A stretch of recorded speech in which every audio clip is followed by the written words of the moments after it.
dar início à nossa reunião, aproveitando mais essa oportunidade aqui ainda encarnados, todos nós, e ouvirmos um pouco mais sobre essa doutrina, que a nossa irmã Cristina Ferro vai falar, a primeira parte, e a nossa irmã Valéria falará a segunda parte.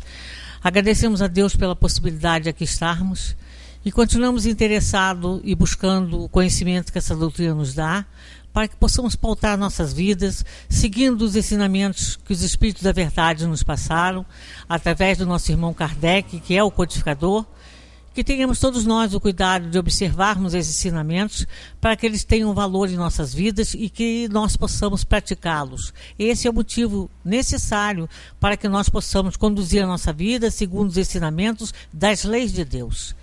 Que possamos nós aqui todos aproveitar a noite e agradecer a Deus por aqui mais uma vez juntos estudando. Graças vos damos que assim seja.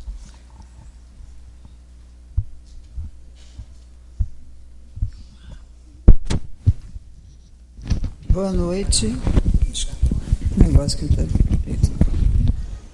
Agora tá. Boa noite a todos. É um prazer estar aqui outra vez, né? Mais uma vez, ter tido essa possibilidade de trazer algo para que a gente possa conversar um pouco, para que a gente possa refletir nas nossas vidas, né? E que sejam passos que nos permitam ser mais firmes nessa nossa oportunidade dessa encarnação. O assunto que eu venho falar hoje não é novidade para ninguém, acho que todo mundo já ouviu várias vezes e se fala sobre isso, se pergunta sobre isso. E hoje eu escolhi para a gente falar sobre o perdão das ofensas. E eu vou começar lendo 2 trechinhos aqui para dar um pontapé inicial na nossa reflexão. O apóstolo Paulo, nas suas Instruções dos Espíritos aqui, diz o seguinte: perdoar aos inimigos é pedir perdão para si mesmo. Perdoar aos amigos é dar prova de amizade. Perdoar as ofensas é mostrar que se melhora. Perdoai, pois, meus amigos, para que Deus vos perdoe. E no item anterior, tem um trechinho que diz assim: espíritas, não vos ouvideis de que tanto em palavras como em atos o perdão das injúrias nunca deve reduzir-se a uma expressão vazia. Se vos dizeis espíritas, sede-o de fato. Esquecei o mal que vos tenham feito e pensai apenas numa coisa, no bem que possais fazer. Aquele que entrou nesse caminho não deve afastar-se dele, nem mesmo em pensamento, pois sois responsáveis pelos vossos pensamentos que Deus conhece. Fazei, pois, que eles sejam desprovidos de qualquer sentimento de rancor. Então, por esse trechinho aqui, a gente vê o quanto é importante que a gente aprenda a perdoar.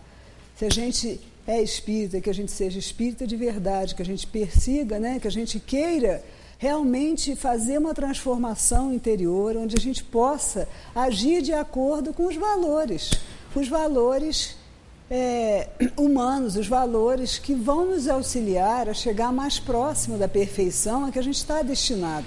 E essa é uma oportunidade que nós estamos tendo nessa encarnação de transformar alguma coisa. E como a gente olha, quando a gente pensa em esquece as ofensas, esquecei o mal que vos tenham feito e apenas pensai no bem, isso parece ser para a gente uma coisa tão estranha, uma coisa tão longe, pelo nosso grau, né, pelo nosso grau evolutivo, que a gente fala, isso não dá para mim.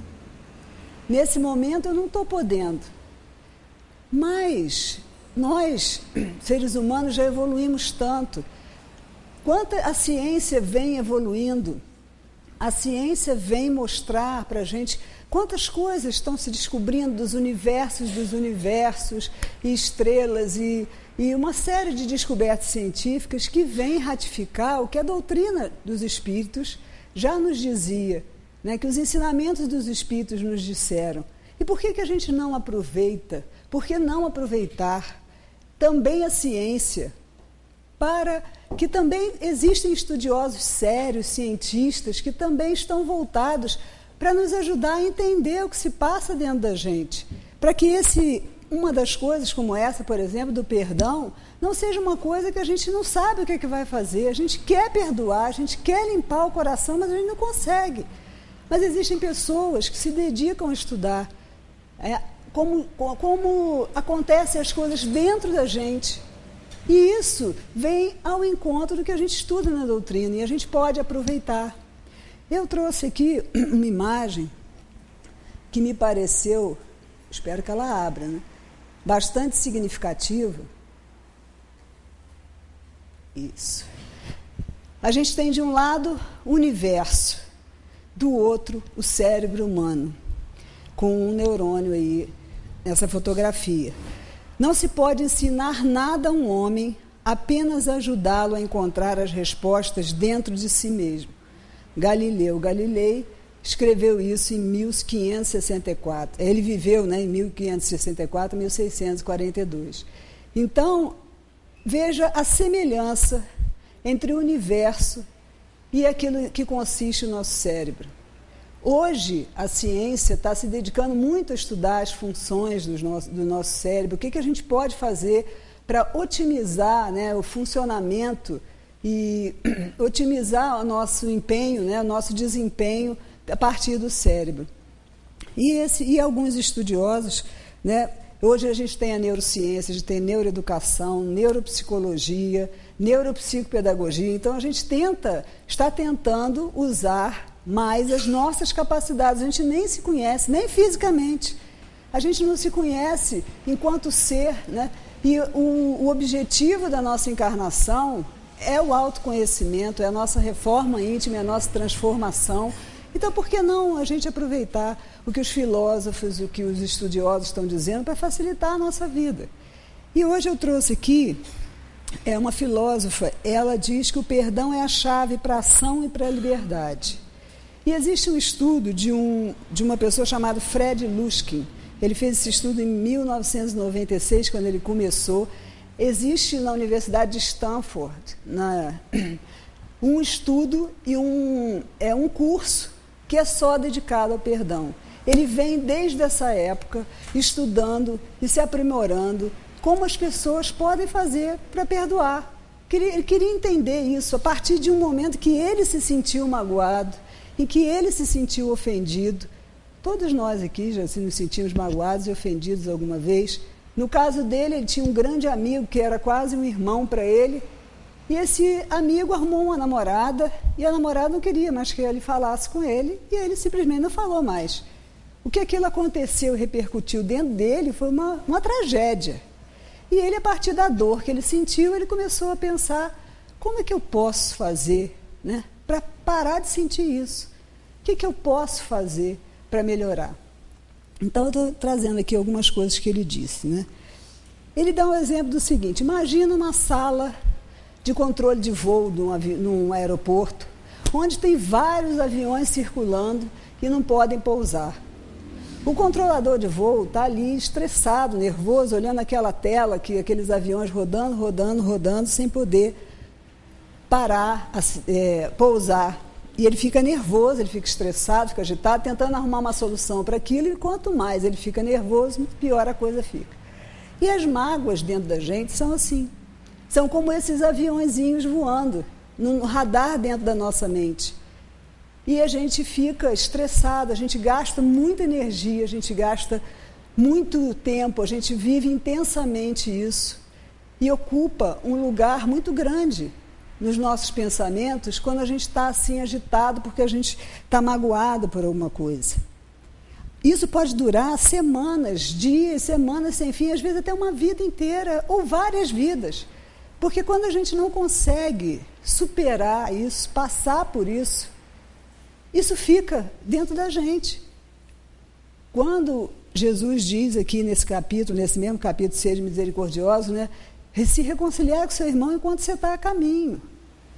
Se você guarda esse ódio, essa mágoa, quando você desencarna, você continua tendo esse ódio, essa mágoa, você continua do mesmo jeito que você é aqui. O seu espírito vai para o mundo espiritual da mesma maneira que ele chegou aqui, né, que ele saiu daqui. E aí existem perseguições, existem vinganças, Então, olha o benefício de perdoar. Acabar com essa história de ter dívida e ficar enrolado com pessoas, né? Por quem sabe quantas encarnações. Se só depende de mim, se as respostas estão dentro da gente, por que não buscá-las para de verdade a gente evoluir, parar de engatinhar enquanto humano, né? Enquanto perfeição, e realmente nos tornarmos adultos. E a gente pode fazer isso. Não gastar tanta energia com isso. Né? E como os aviões chegaram lá? Né? Como que a mágoa surge? Porque você assumiu algo em termos muito pessoais. Você começou a culpar a outra pessoa pelo que você está sentindo. E você criou uma história sobre a mágoa. O que é o perdão? É a paz que você aprende a sentir quando você permite que o avião pouse. Aí você vai fazer o reparo que precisar, vai abastecer do que tiver que abastecer e acabou. É recuperar o seu poder, porque nada está fora da gente. A gente não pode culpar o outro pelo que a gente sentiu. E é assumir a responsabilidade por como a gente se sente. A mágoa, ela surge de alguma coisa que acontece na vida da gente que a gente não queria que acontecesse. Ou ela surge de algo que não aconteceu, mas a gente queria muito. São as duas hipóteses que vêm da origem de uma mágoa, de uma raiva, de uma ofensa que a gente tem. Ou aconteceu algo que a gente não queria, ou não aconteceu alguma coisa que a gente queria. E aí é que a gente começa a montar na cabeça da gente, né? O que é essa mágoa, essa raiva, esse sentimento, esconde da gente mesmo, não sabe como lidar com isso. Ter raiva é muito normal, se sentir ofendido também, mas como a gente lida com isso é que faz a diferença. É que faz não gastar tanta energia. Porque a mente da gente é como uma casa. Nós somos os proprietários dessa casa. A gente decide para quem a gente aluga, quantos cômodos a gente aluga, quanto eu vou cobrar de aluguel. Então, eu controlo os meus pensamentos, como diz aqui. Né? Você é responsável pelos seus pensamentos. Pensamento é a chave de tudo, meus irmãos. A neurociência vem mostrar isso. O estudo do nosso cérebro está mostrando cientificamente que o pensamento, essa ligação que fazem os neurônios, as sinapses, são tudo. E para eu mudar o caminho, esse meu caminho que eu acostumei a sentir raiva, eu acostumei a ficar magoado, a me sentir ofendido, eu vou mudar o caminho neural, né? Que dessas informações mudarem, eu posso fazer isso. E eu devo fazer isso. Então a casa é minha. Eu é que vou decidir se eu vou dar para a mágoa ou para essa ferida um quarto com suíte, com água quente, com ar-condicionado, ou se eu vou dar o quartinho dos fundos. A decisão é minha. Se eu vou deixar esse sentimento ruim tomar conta de mim, isso é uma decisão minha. Você assumiu algo em termos muito pessoais. Foi a primeira coisa que a gente falou, né? Como é que esses aviões chegam lá? A gente não controla ninguém, a gente não controla nada. Deus é o princípio das coisas, é o princípio inteligente, é a causa primária de todas as coisas. Nós não controlamos nada, a gente precisa aprender isso. A gente só sabe, só pode, a gente nem sabe, mas pode aprender e só pode controlar a gente mesmo. Então, quando alguma coisa acontece, a gente acha que foi por causa da gente. Foi por causa de mim que aconteceu isso. É injusto, a vida é injusta comigo. Eu não merecia isso. Eu não ganhei o amor que eu precisava dos meus pais, o apoio que eu precisava dos meus pais. O meu cônjuge não me compreende. É tudo como se fosse muito pessoal. Mas as coisas não são pessoais.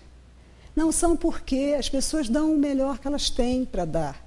Então, se você teve pais que não te deram a atenção que você achava que você devia ter, ou que você necessitava, você pode gerar na sua vida uma série de coisas e até paralisar a sua vida e não conseguir evoluir em nada por causa disso. Agora, se você começa a perceber que os seus pais, né, sua mãe, o seu pai, Eles deram para você emocionalmente o que eles tinham para dar. O melhor. Não é culpa sua. Não é com você. Todas as coisas têm um lado, pessoal e impessoal. Não sou eu a única pessoa nesse planeta que teve pais que não me amaram, ou que não me deram o suporte que eu precisava, ou que tem um cônjuge que não me compreende, que me traiu, tem um chefe que é grosseiro. Primeiro que isso é uma coisa que acontece com os seres humanos, porque a gente está aqui, são as lições que a gente tem que aprender. Então não é pessoal. Não tome isso como pessoal.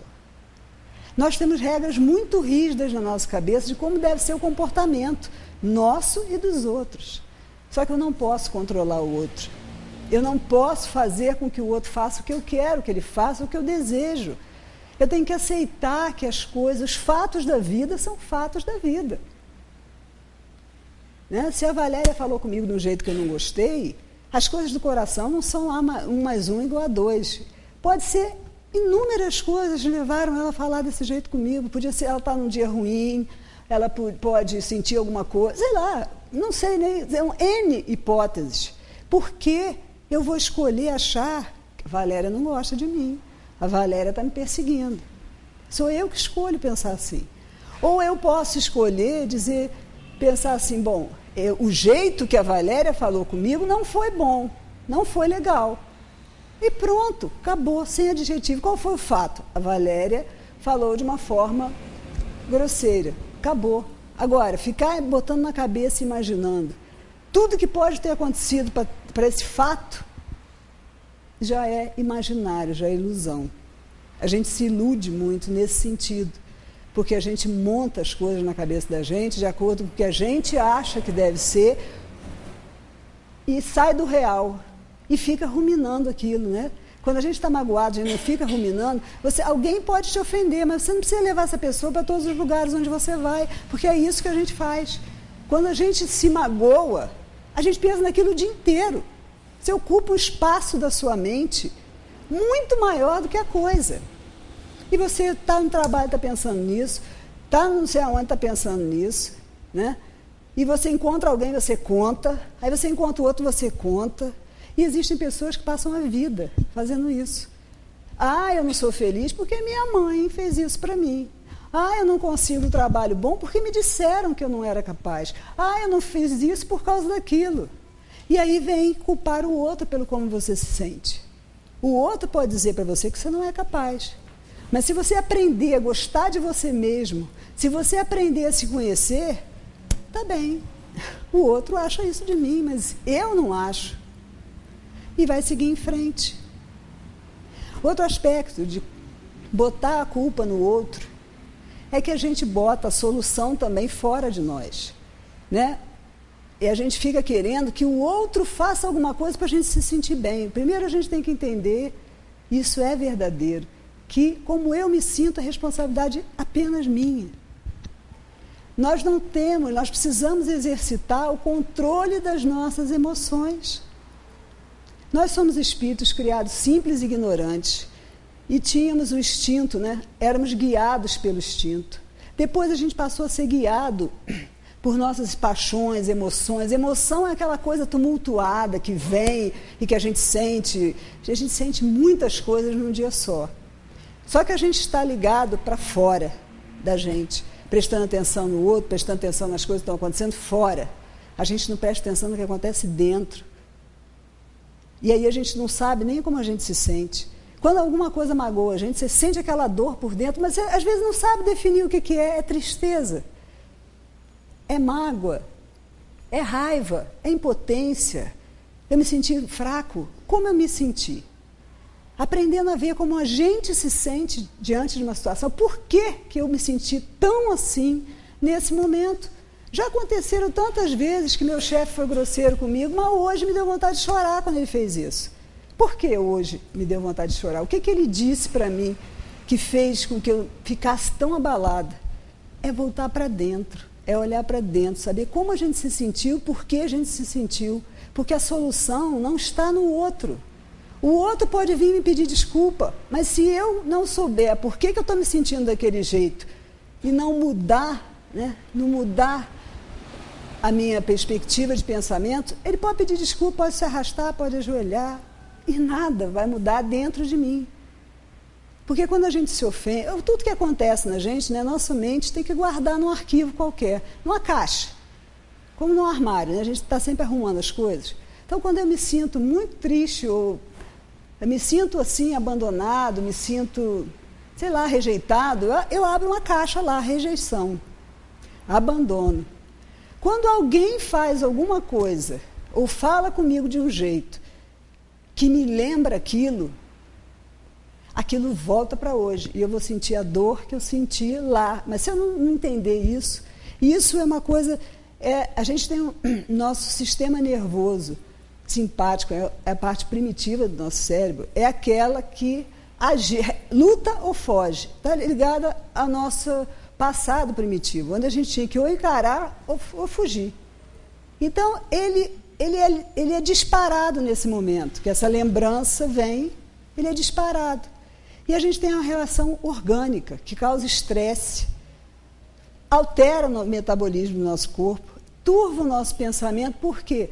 Porque a energia foi deslocada da parte da frente, que é a parte hoje, né, que a gente tem mais condição de desenvolver, para essa lá primitiva.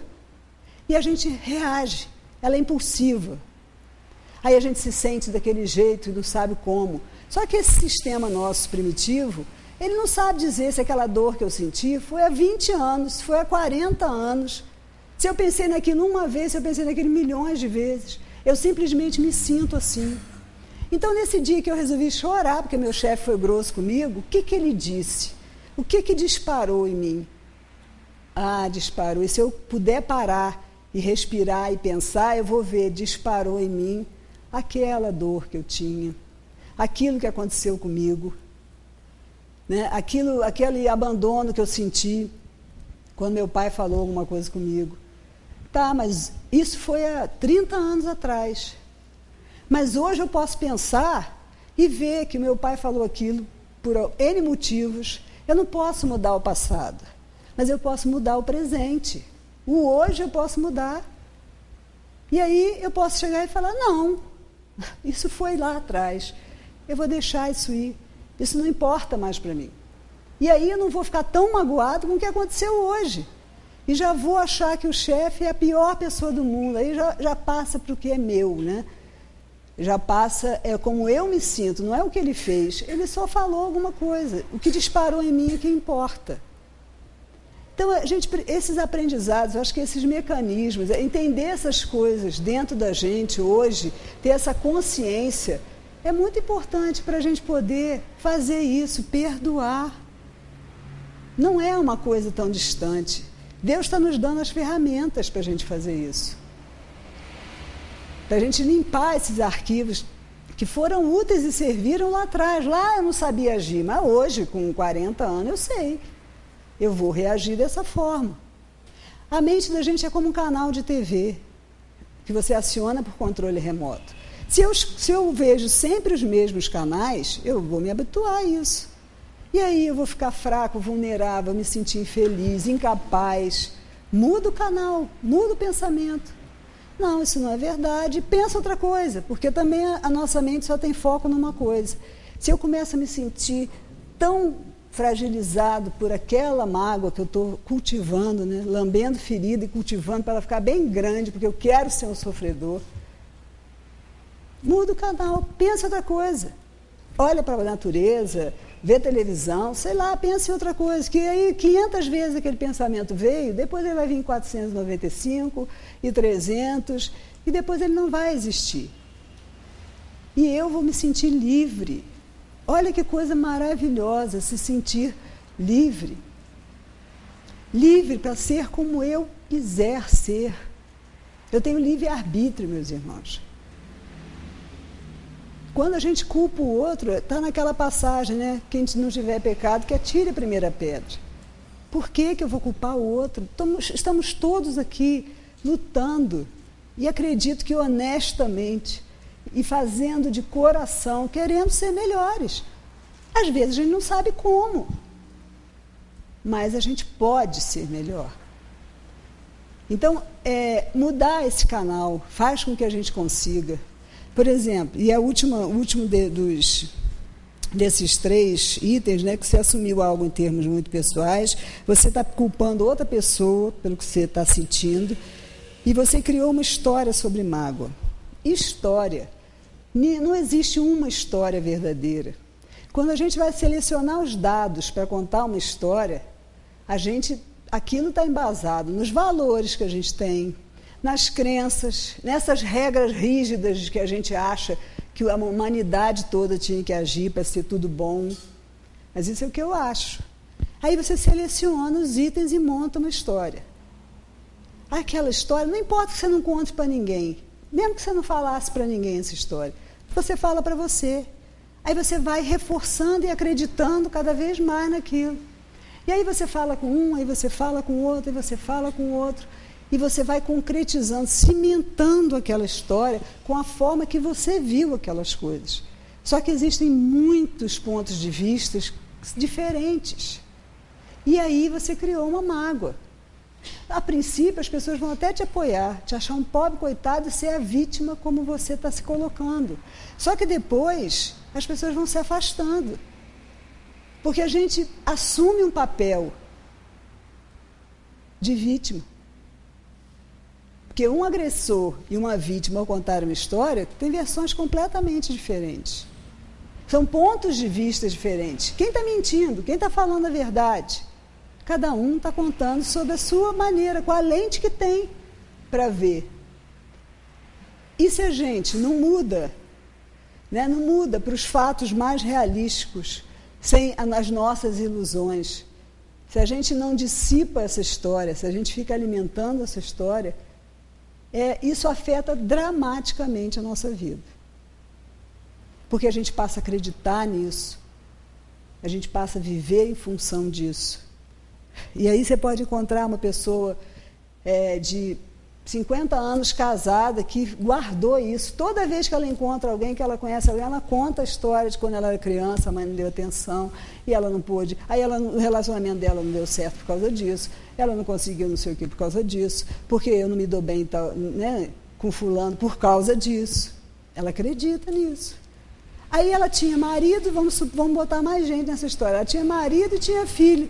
Aí ela está tão presa lá, há 40 anos atrás, que ela não deu o amor que ela queria, que ela podia, a atenção que ela achava que devia ter para o marido e para os filhos. Porque ela está presa lá. Porque ela criou essa história, acreditou nessa história, se sentiu uma vítima das coisas. Nós não somos vítimas de nada. A gente se coloca como. E se a gente fosse os passageiros desse voo, desses aviões que ficaram circulando, circulando, circulando? Quando esse avião finalmente pousasse, poderíamos sair de lá, encontrar os amigos e falar: ai, graças a Deus que eu estou vendo vocês, eu estava com saudade, e que bom, eu fiquei lá pensando, me ajudou a ficar lá, a pensar que eu ia encontrar vocês depois, me ajudou a suportar esse momento difícil, e irem todos felizes embora. Outro passageiro pode descer do voo e conjurar a companhia, os pilotos, e a vida toda eu sou infeliz, porque justo no meu voo, justo na minha hora. Quando a gente está de férias ou vai tirar férias, vocês já repararam que a gente quer que o tempo esteja bom? A gente quer controlar até o tempo. Quando eu estiver de férias, tem que dar aquele sol para eu ir à praia. Não é? A gente quer controlar. E eu posso ficar muito infeliz se estiver chovendo nas minhas férias. Volto mais arrasado do que sair do trabalho. Porque choveu. Olha que pobre coitado que eu sou. Choveu as férias todas.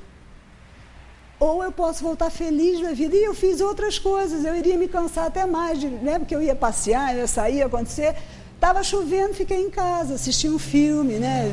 Encontrei mais as pessoas, engordei uns quilos, porque comi mais, mas não tem problema, porque agora eu corro atrás. Então, tudo é o modo como a gente vê.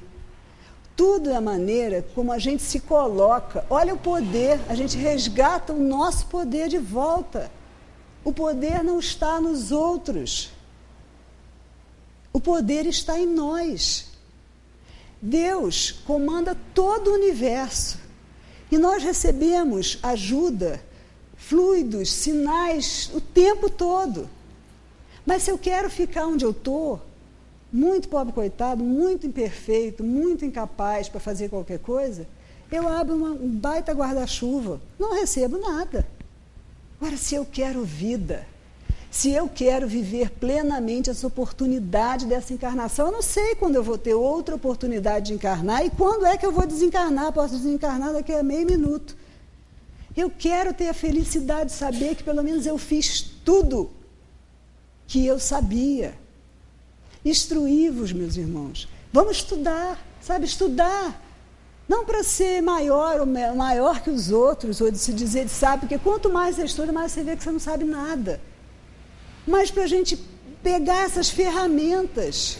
Se eu posso mudar meu foco de pensamento e posso ser mais feliz assim, posso sofrer menos, por que eu não vou fazer isso? Botar o controle remoto da minha cabeça só em coisas boas, ressaltar as coisas boas que tem na nossa existência. Se a gente gastasse a mesma energia para contar para os outros as desgraças e as coisas boas, você faz uma viagem, se bem que tem gente que fica horas contando uma viagem, vamos usar um outro exemplo. Você conta um passeio seu em 5 minutos. Agora, se você está magoado com alguém, você conta em 3 horas, cada detalhe, para o outro poder se convencer de quanto você está infeliz.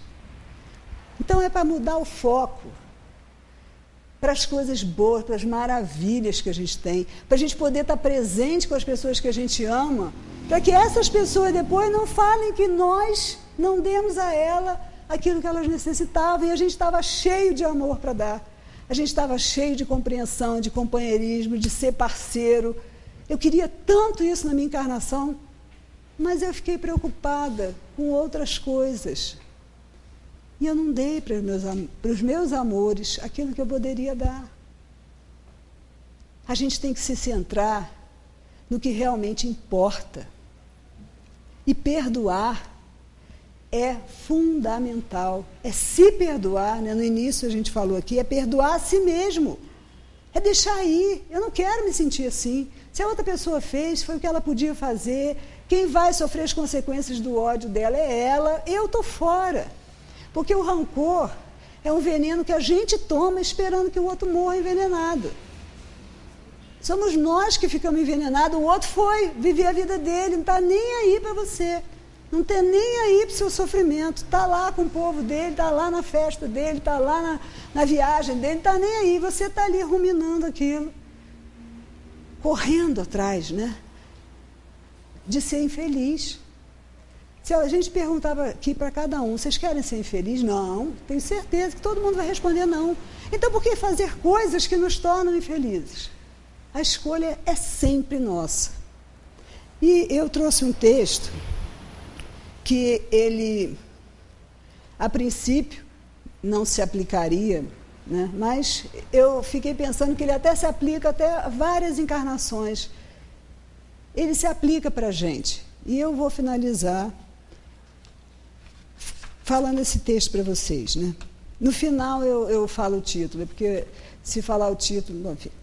Contei meus anos e descobri que terei menos tempo para viver daqui para frente do que já vivi até agora. Tenho muito mais passado do que futuro. Sinto-me como aquele menino que ganhou uma bacia de jabuticabas. As primeiras ele chupou displicentemente, mas percebendo que faltavam poucas, rói o caroço. Já não tenho tempo para lidar com mediocridades. Não quero estar em reuniões onde desfilam egos inflamados. Inquieto-me com invejosos tentando destruir quem eles admiram, cobiçando seus lugares, talentos e sorte. Eu já não tenho tempo para conversas intermináveis, para discutir assuntos inúteis sobre vidas alheias que nem fazem parte da minha. Já não tenho tempo para administrar melindres de pessoas que, apesar da idade cronológica, são imaturos. Detesto fazer a cariação de desafetos que brigaram pelo majestoso cargo de secretário-geral do coral. As pessoas não debatem conteúdos, apenas os rótulos. Só há que caminhar perto de coisas e pessoas de verdade. O essencial faz a vida valer a pena. E para mim basta o essencial. Esse texto é de Mário de Andrade e o nome dele é O Valioso Tempo dos Maduros. Mesmo que aqui a gente tenha pessoas jovens, né, a gente pode se identificar com isso porque nós temos muitas vidas, já tivemos muitas vidas, teremos outras tantas oportunidades. Mas nós já passamos desse tempo de comer jabuticabas de forma gulosa. Eu acho que agora a gente tem que dar valor, né, a cada oportunidade que a gente está tendo, em cada dia que a gente está tendo. Porque a gente pode desperdiçar. Podemos sim desperdiçar nossas oportunidades. Só que aí, quando a gente tiver que voltar a essas provas, porque a gente precisa passar por elas, porque a gente precisa evoluir, elas vão vir mais fortes. Elas vão sacudir mais a gente. E é isso que eu queria passar para vocês hoje, né? Da gente ficar com a essência das coisas. E a gente ver como na vida da gente o perdão tem que ocupar um lugar de destaque como objetivo de vida para a gente. Muita paz para todos. Obrigada.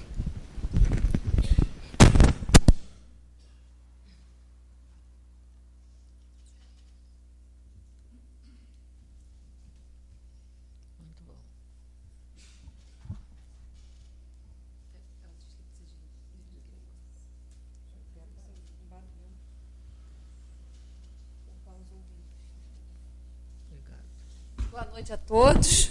Vamos aí, falando sobre perdão. E Cristina, né, como a gente estava um tempo sem fazer essa parceria, né, essa dobradinha aqui, a gente fica muito feliz, porque a gente sempre, eu liguei para ela e falei assim, não, você primeiro fala do Evangelho e depois eu vou complementar com o Livro dos Espíritos. E ela falou assim, não, vou falar sobre o perdão. E como coincidências não existem, essa semana eu falei com ela, nossa, é a semana do perdão, né? Porque eu li, escutei, fiquei refletindo muito sobre o perdão, né? Então vem tudo assim, está tudo em conjunto. E aí, a gente vem aqui para o Livro dos Espíritos e vamos tratar aqui a princípio de duas questões que falam da caridade, né? Do amar ao inimigo, de amar ao próximo.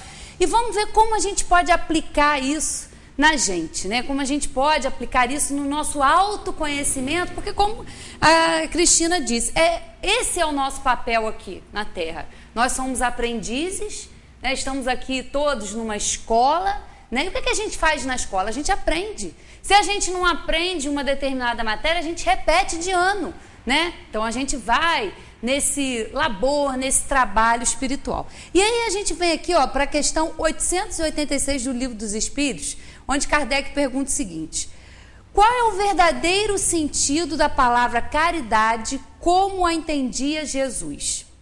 A resposta dos Espíritos: benevolência para com todos, indulgência para as imperfeições alheias, perdão das ofensas, né? Não é uma coisinha, né? Porque a gente lê uma questão, a gente até se assusta, olha, o que é a caridade, né?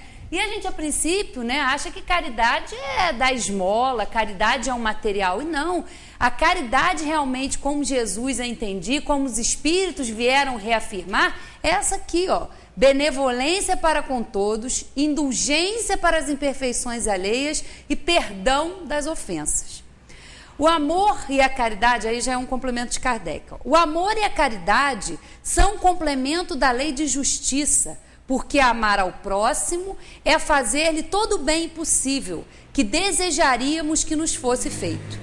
Tal é o sentido das palavras de Jesus: amai-vos uns aos outros como irmãos. A caridade, segundo Jesus, não se restringe à esmola, mas abrange todas as relações com os nossos semelhantes, quer se trate de nossos inferiores, iguais ou superiores. Ela nos manda ser indulgentes porque temos necessidade de indulgência e nos proíbe humilhar o infortúnio, ao contrário do que comumente se pratica. E a gente sempre estuda dentro do Livro dos Espíritos e dentro do Evangelho, né, o amor ao próximo, perdoar as ofensas. Só que para a gente realmente conseguir fazer isso, tem uma coisa que é fundamental para a gente compreender e ter consciência. é se reconciliar com a gente mesmo, né? É uma grande dificuldade que nós temos. Essa dificuldade gera cobrança, gera culpa, gera controle, né? Porque a gente quer controlar tudo, a gente quer controlar o outro, a gente sabe o que é melhor para o outro, né? Porque a gente tem dificuldade nesse relacionamento íntimo com a gente. Então é mais fácil falar do outro. É mais fácil, como ela disse, apontar o erro, dizer que o outro foi culpado porque nos ofendeu, porque nos magoou. Porque é difícil essa nossa relação com a gente mesmo, né? A gente tem uma grande dificuldade em lidar com a gente. Se perdoar. Porque a gente não consegue. Como a gente vai amar o próximo? Não é uma recomendação de Jesus? Amar ao próximo como a si mesmo? E como a gente quer fazer isso se a gente não se ama? Se a gente não se perdoa? Se a gente não se livra desse processo da culpa, da cobrança? E a doutrina espírita, ela contribui de uma maneira muito clara, de uma maneira muito verdadeira, sem ilusões, que nós devemos sim nos relacionar com os outros, mas nos relacionar bem conosco mesmo. Nós devemos harmonizar os nossos sentimentos conosco. E como que a doutrina espírita contribui para isso? Nos ensinando que, primeiro, nós somos espíritos, nós fomos criados, todos nós, sem exceção, simples e ignorantes, né? E a partir dos instintos, aí no primeiro momento, vão nos guiando. E com o nosso avanço espiritual, nós vamos deixando esses instintos, vamos desenvolvendo as emoções. Das emoções a gente passa para a inteligência, para os sentimentos. Nós vamos nessa caminhada aprimorando isso. Então a gente entende realmente que o outro, ele também está nesse processo. Ele também está caminhando, ele também tem as suas limitações. Então isso nos ajuda a compreender que o outro fez, como ela disse muito bem, não é com você. A questão não é pessoal, mas nós trazemos para o campo pessoal. Nós sempre achamos que uma pessoa está ali, é comigo. Não é, às vezes a pessoa não está no momento bom, não está num dia bom, está passando por N problemas que às vezes a gente nem desconfia e a gente acha, né, de cima do nosso pedestal, que a gente tem que ser bem tratado, que a gente tem que estar todo mundo ali ao nosso dispor, que a gente controla, e a gente não controla nada. Né? O que nós podemos controlar somos nós mesmos.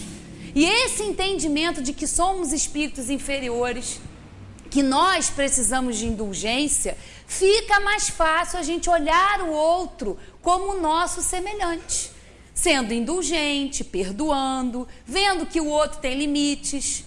Né? Muitas vezes a gente passa nas nossas relações isso. Fulano fala isso. Não é pessoal, pensa que ele está num momento que não está muito adequado. Aí sim, a gente começa a compreender o todo, né? Porque a gente valoriza muito o nosso ego. O egoísmo ainda é muito exacerbado em nós. Então esse entendimento de que nós estamos aqui, todos juntos, todos nós somos submetidos às mesmas leis, às mesmas regras de amor. Isso nos ajuda, isso facilita realmente esse amor ao próximo e a nós mesmos. Porque nós vamos analisar os nossos erros, a nossa maneira equivocada de pensar, de uma maneira carinhosa. Nós temos que fazer esse trabalho de reconciliação conosco, entendendo isso, que a gente erra. E a gente pode observar que nos momentos em que a gente passa por dores, que a gente está passando por situações que são consequências, às vezes, dos nossos erros, são os momentos mais importantes para o espírito, porque são os momentos em que mais a gente aprende, mais a gente se pergunta, por que isso? Eu estou passando por isso para quê? Para eu trabalhar o quê? E é fundamental, né, esse perdão, essa reconciliação com a gente mesmo, porque a gente entende, não, a gente está no processo de aprendizado, na escola a gente não erra, a gente não, alguma disciplina ali, a gente não vai engasgar, a gente não vai conseguir compreender. Então isso é importante, porque essa coisa que a gente tem também de se culpar, de se cobrar, eu não posso errar, isso também é orgulho. Porque se a gente acha que está bem, se a gente acha que já é um espírito superior, por quê? Né? Porque não, eu tenho que estar fazendo tudo certo, eu não posso errar. Quem disse que a gente não pode errar? Quem disse que a gente não pode se equivocar? Né? Então é um trabalho íntimo com a gente, porque se a gente não se relaciona com a gente de forma amigável, de forma carinhosa, como a gente vai tratar com o outro? Como a gente vai lidar com os limites do outro? Com a falta de compreensão, com a falta de tato? Né? Então é importante isso. A segunda, Jesus ensinou ainda: amai aos vossos inimigos. Ora, um amor pelos nossos inimigos não é contrário às nossas tendências naturais, e a inimizade não provém de uma falta de simpatia entre os espíritos? Sem dúvida não se pode ter para com os inimigos um amor terno e apaixonado. E não foi isso que ele quis dizer. Amar aos inimigos é perdoá-los e pagar-lhes o mal com o bem. E é assim que nos tornamos superiores. Pela vingança nos colocamos abaixo deles. Né? Serve para nós. Porque o pior inimigo, ele não está no outro, ele está aqui dentro. O pior inimigo convive, nós convivemos aqui com ele. Nesse embate, né, do orgulho, do preconceito, da vaidade, não é do outro, é nossa. É o nosso espírito que precisa, é o embate do homem velho com esse homem novo que a gente realmente quer se transformar, que a doutrina vem propor. Então, é se reconciliar com aquele lado das sombras, com o nosso lado negro, que a gente não quer admitir que tem. Né? É muito difícil para nós admitir. Né? É muito mais fácil justificar pela ação do outro o que nós não conseguimos admitir. Não, eu sou egoísta, eu sou orgulhoso, eu sou vaidoso, porque o outro me levou a ser assim, o outro me fez agir assim. Não, o outro não é responsável. Nós somos responsáveis pelos nossos sentimentos.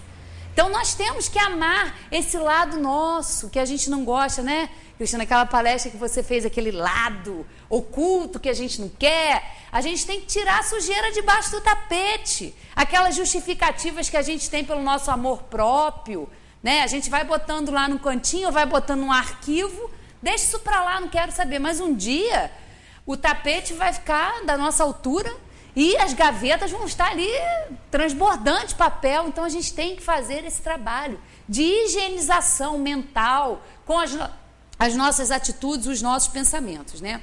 E aí a gente vem aqui, para o conhecimento de si mesmo, né? Mas a gente pergunta como que a gente pode, qual é o caminho que a gente pode seguir para poder trabalhar, para poder se conhecer. E aqui nós vamos ter duas questões que vão nos ajudar bastante, 919. Qual o meio prático mais eficaz para se melhorar nesta vida e resistir ao arrastamento do mal? Um sábio da antiguidade vos disse: conhece-te a ti mesmo. 919a. Compreendemos toda a sabedoria dessa máxima, mas a dificuldade está precisamente em se conhecer a si próprio. Qual o meio de chegar a isso? Né? E é uma resposta extensa, vamos lê-la com calma, acho que dá tempo. Fazei o que eu fazia quando vivi na terra. No fim de cada dia, interrogava a minha consciência. Passava em revista o que havia feito e me perguntava a mim mesmo se não tinha faltado ao cumprimento de algum dever, se ninguém teria tido motivo para se queixar de mim. Foi assim que cheguei a me conhecer e a ver o que em mim necessitava de reforma. Né? A gente sabe. Quando a gente faz uma reforma em casa, é porque é necessário. Né? Um transtorno, uma obra, uma reforma, quebra isso, bagunça tudo, empoeira tudo, mas é necessário a gente fazer para reformar. Então, com a gente é a mesma coisa. A gente tem que se conhecer, a gente tem que saber quais são os nossos pontos fracos, os nossos pontos vulneráveis. Porque se a gente não admite, a gente não acha que não tem que corrigir, a gente acha que não tem que melhorar. Aquele que todas as noites lembrasse todas as ações do dia e se perguntasse o que fez de bem ou de mal, pedindo a Deus ou ao seu anjo guardião que o esclarecesse, adquiriria uma grande força para se aperfeiçoar, porque, acreditai-me, Deus o assistirá. E aqui nesse pedacinho cabe, como a gente estava falando de amar aos inimigos, é necessário, porque na nossa inferioridade ainda, os inimigos são molas, são instrumentos que às vezes Deus permite, são colocados no nosso caminho exatamente para isso, para nos incentivar a melhorar. Porque os amigos, né, nas nossas relações mais estreitas de amizade, às vezes a gente quer falar alguma coisa com alguém, a gente quer ser claro, mas a gente fica sem jeito, a gente não quer perder aquela amizade, então às vezes a gente não toca em certos pontos frágeis, a gente fica meio pisando em ovos assim com as pessoas. E os inimigos não, as pessoas que não gostam da gente, e aqui a gente não está falando só dos encarnados não, estamos falando dos irmãos desencarnados também. Eles estão conosco, convivem conosco exatamente para isso, para mostrar o que realmente nós precisamos melhorar. Eles são os instrumentos. Claro que a gente não precisa, a gente pode aprender pelo amor, mas na nossa inferioridade ainda, a gente aprende mais pela dor. Então, eles são úteis e muito úteis para o nosso aprendizado, porque nos mostram exatamente onde nós somos vulneráveis, o que nós precisamos melhorar. Então, nada é por acaso, né? Tudo é útil. Formulai, portanto, as vossas perguntas. Indagai o que fizestes e com que fito agistes em determinada circunstância. Se fizestes alguma coisa, que a censurarias nos outros. Se praticasses uma ação que não ousarias confessar. Perguntai ainda isto: se aprovesse a Deus chamar-me nesse momento, ao entrar no mundo dos espíritos, onde nada é oculto, teria eu de temer o olhar de alguém? Examinai o que pudesseis ter feito contra Deus, depois contra o próximo e por fim contra vós mesmos.